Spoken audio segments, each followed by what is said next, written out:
ನಮಸ್ಕಾರ ಕನ್ನಡಿಗರೇ, ನೀವು ನೋಡಬಹುದು ಈ ತರಹ ಸ್ನ್ಯಾಕ್ಸ್ ಮಕ್ಕಳು ಕೂಡ ಈಜಿಯಾಗಿ ಕೆಲವೇ ನಿಮಿಷದಲ್ಲಿ ಮಾಡಬಹುದಂತ ಸ್ನ್ಯಾಕ್ಸ್ ಆಗಿವೆ. ಮಕ್ಕಳ ಟಿಫಿನ್ ಬಾಕ್ಸ್ಗೆ, ಬ್ರೇಕ್ಫಾಸ್ಟ್ಗೋಸ್ಕರ ಯಾರಾದರೂ ಮನೆಗೆ ನೆಂಟರು ಬಂದಾಗ ಈ ತರಹ ಸ್ನ್ಯಾಕ್ಸ್ ಮಾಡಿದರೆ ತುಂಬಾ ಖುಷಿ ಪಡ್ತಾರೆ. ಈ ಸ್ನ್ಯಾಕ್ಸ್ ಮಾಡೋದಕ್ಕೆ ಕೆಲವೇ ನಿಮಿಷಗಳು ಸಾಕು. ಕೆಲವೇ ನಿಮಿಷದಲ್ಲಿ ಈ ಸ್ನ್ಯಾಕ್ಸ್ ರೆಡಿಯಾಗುತ್ತೆ. ಮನೆ ಸಾಮಗ್ರಿಗಳನ್ನು ಯೂಸ್ ಮಾಡಿ ಈ ತರಹ ಸ್ನ್ಯಾಕ್ಸ್ ಮಾಡಬಹುದು. ನೀವು ಮೊದಲನೇ ಸಲ ನಮ್ಮ ಸಂಚತಾ ರೆಸಿಪಿಯಲ್ಲಿ ಭೇಟಿ ಕೊಟ್ಟಿದ್ರೆ ಚಾನಲ್ಗೆ ಸಬ್ಸ್ಕ್ರೈಬ್ ಮಾಡಿಕೊಳ್ಳಿ. ಈ ಸ್ನ್ಯಾಕ್ಸ್ ಮಾಡೋದಕ್ಕೋಸ್ಕರ 2 ಆಲೂಗಡ್ಡೆನ ತೆಗೆದುಕೊಳ್ಳೋಣ. ಆಲೂಗಡ್ಡೆ ನಾನು ಬೇಯಿಸಿದ್ದು. ಈ ಬೇಯಿಸಿದ ಆಲೂಗಡ್ಡೆನ ಈ ತರಹ ಆಲೂಗಡ್ಡೆನ ಸ್ಮ್ಯಾಶ್ ಮಾಡ್ಕೊಳ್ಳಿ. ಇದರಲ್ಲಿ ಸಿಹಿಗೆ ತಕ್ಕಷ್ಟು ಉಪ್ಪನ್ನು ಹಾಕಿ. ನಾನು ಇದರಲ್ಲಿ ಕರಿ ಉಪ್ಪನ್ನು ಕೂಡ ಹಾಕ್ತಾ ಇದ್ದೇನೆ. 1/2 tea spoon black pepper powder ಹಾಕ್ತಾ ಇದ್ದೇನೆ. 1 ಟೀ ಸ್ಪೂನ್ ಅಚ್ಚು ಖಾರದ ಪುಡಿ, 1 ಟೀ ಸ್ಪೂನ್ ಚಿಲ್ಲಿ ಫ್ಲೇಕ್ಸ್, ಕೊತ್ತಂಬರಿ ಸೊಪ್ಪು ನಿಮಗೆ ಬೇಕಾದರೆ ಹೆಚ್ಚಾಗಿ ಹಾಕಬಹುದು. ಈ ತರಹ ಇದನ್ನೆಲ್ಲ ಮಿಕ್ಸ್ ಮಾಡ್ಕೊಳ್ಳಿ. ಈ ಮಿಶ್ರಣ ಈ ತರಹ ರೆಡಿಯಾಗಲಿ. ಎಲ್ಲ ಚೆನ್ನಾಗಿ ಮಿಕ್ಸ್ ಮಾಡ್ಕೊಳ್ಳೋಣ. ಇದನ್ನು ಈಗ 10 ರಿಂದ 15 ನಿಮಿಷ ರೆಸ್ಟ್ಗಾಗಿ ಇಡೋಣ. ನಾನು ವೈಟ್ ಬ್ರೆಡ್ ತೆಗೆದುಕೊಂಡೇನೆ. ನೀವು ಬೇಕಂದರೆ ಬ್ರೌನ್ ಬ್ರೆಡ್ ಕೂಡ ತೆಗೆದುಕೊಳ್ಬಹುದು. ಈ ತರಹ ಮೇಲಿನ ಮೇಲೆ ಲಟ್ಟಿಸ್ಕೊಳ್ಳಿ. ಈ ತರಹ ಲಟ್ಟಿಸೋದರಿಂದ ನಾವು ಸ್ನ್ಯಾಕ್ಸ್ ಮಾಡ್ತಾ ಇದ್ದೇವೆ ಆ ಸ್ನ್ಯಾಕ್ಸ್ ಸಾಫ್ಟಾಗಿ ಬರುತ್ತೆ. ಸ್ನ್ಯಾಕ್ಸ್ ಮಾಡೋ ಹೊತ್ತಲ್ಲಿ ಈ ತರಹ ಬ್ರೆಡ್ ಕಟ್ ಮಾಡ್ಕೊಳ್ಳಿ.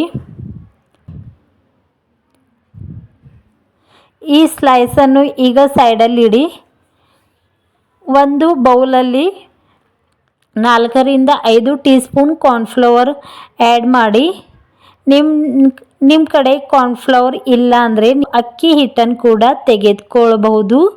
ಇದರಲ್ಲಿ 1/2 ಟೀ ಸ್ಪೂನ್ ಚಿಲ್ಲಿ ಫ್ಲೇಕ್ಸ್ ಹಾಕಿ, ಸಿಹಿಗೆ ತಕ್ಕಷ್ಟು ಉಪ್ಪನ್ನು ಹಾಕಿ, ಈ ತರಹ ನೀರು ಹಾಕಿ ಇದನ್ನು ಮಿಕ್ಸ್ ಮಾಡ್ತಾ ಹೋಗಿ.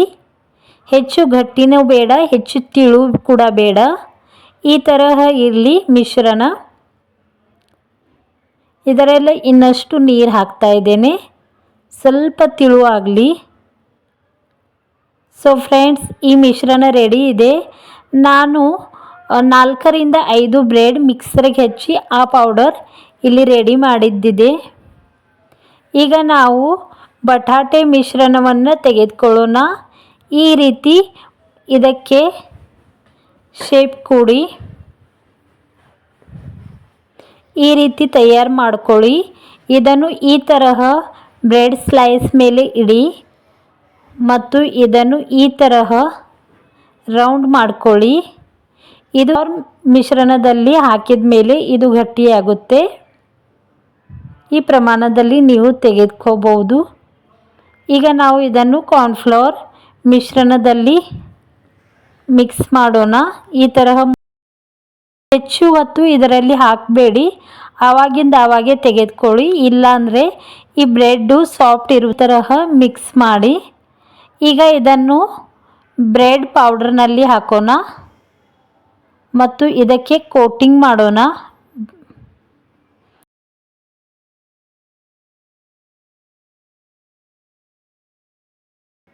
ಬ್ರೆಡ್ ಪೌಡರನ್ನು ಈ ತರಹ ಎಲ್ಲ ಕಡೆ ಹಚ್ಕೊಳ್ಳೋಣ.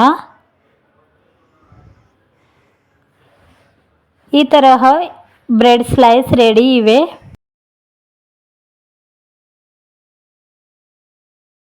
ಎಣ್ಣೆ ಚೆನ್ನಾಗಿ ಬಿಸಿ ಮಾಡ್ಕೊಳ್ಳಿ.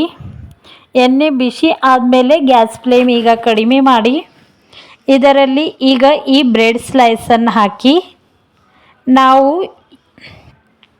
ಬ್ರೆಡ್ ಸ್ಲೈಸನ್ನು ಡೀಪ್ ಫ್ರೈ ಮಾಡ್ತಾ ಇದ್ದೇವೆ. ಈ ತರಹ ಎಲ್ಲ ಬ್ರೆಡ್ ಸ್ಲೈಸನ್ನು ಇದರಲ್ಲಿ ಹಾಕಿ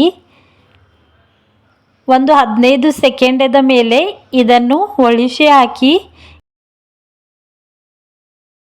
ಸ್ಪೂನ್ ತೆಗೆದುಕೊಂಡು ಈ ತರಹ ಒಳಿಸಿ ನೋಡಿ ಫ್ರೆಂಡ್, ಕಲರ್ ಚೇಂಜ್ ಆಗಿದೆ. ಈ ಥರ ಹೊಳಿಸ್ತಾ ಹೋಗಿ ಚೆನ್ನಾಗಿ ಕಲರ್ ಬಂದಿದೆ. ಈ ತರಹ 1 ರಿಂದ 2 ನಿಮಿಷ ಡೀಪ್ ಫ್ರೈ ಮಾಡೋಣ. ಈಗ ನೋಡಿ ಫ್ರೆಂಡ್, ಇದು ರೆಡಿಯಾಗಿವೆ.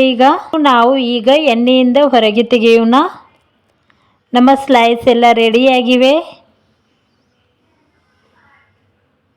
ಇಷ್ಟು ಮಾಡೋದಕ್ಕೆ 10 ರಿಂದ 15 ನಿಮಿಷ ಸಾಕಾಗುತ್ತೆ ಫ್ರೆಂಡ್.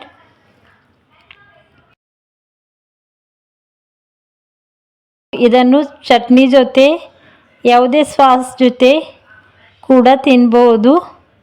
ಬಿಸಿ ಬಿಸಿ ಸರ್ವ್ ಮಾಡಿದರೆ ತುಂಬಾ ಟೇಸ್ಟ್ ಇರುತ್ತೆ. ಈ ತರಹ ನೀವು ನೆಂಟರು ಬರುವ ಸಮಯದಲ್ಲಿ ಮಿಶ್ರಣ ಮಾಡಿ ರೆಡಿ ಇಟ್ಟಾದ್ಮೇಲೆ ಬಿಸಿ ಬಿಸಿಯಾಗಿ ಕೊಟ್ಟಿದ್ರೆ ತುಂಬಾ ಇಷ್ಟಪಟ್ಟು ತಿಂತಾರೆ. ತುಂಬಾ ಕ್ರಿಸ್ಪಿ ಮತ್ತು ಟೇಸ್ಟಿಯಾಗಿರುತ್ತವೆ. ಸೊ ಫ್ರೆಂಡ್ಸ್, ಇಂತಹದ್ದೇ ವೆರೈಟಿ ಸ್ನ್ಯಾಕ್ಸ್ ನೋಡೋದಕ್ಕೋಸ್ಕರ ಸಂಚತಾಸ್ ರೆಸಿಪಿ ಈ ಚಾನಲ್ಗೆ ಸಬ್ಸ್ಕ್ರೈಬ್ ಮಾಡಿಕೊಳ್ಳಿ ಮತ್ತು ಮುಂದಿನ ಬೆಲ್ ಐಕಾನ್ ಪ್ರೆಸ್ ಮಾಡಿ ಆಲ್ ಮೇಲೆ ಸಿಲೆಕ್ಟ್ ಮಾಡಿ. ಇಂತಹದ್ದೇ ವೆರೈಟಿ ವಿಡಿಯೋಸ್ ನೀವು ನೋಡಬಹುದು. ಸೊ ಧನ್ಯವಾದ ಫ್ರೆಂಡ್ಸ್.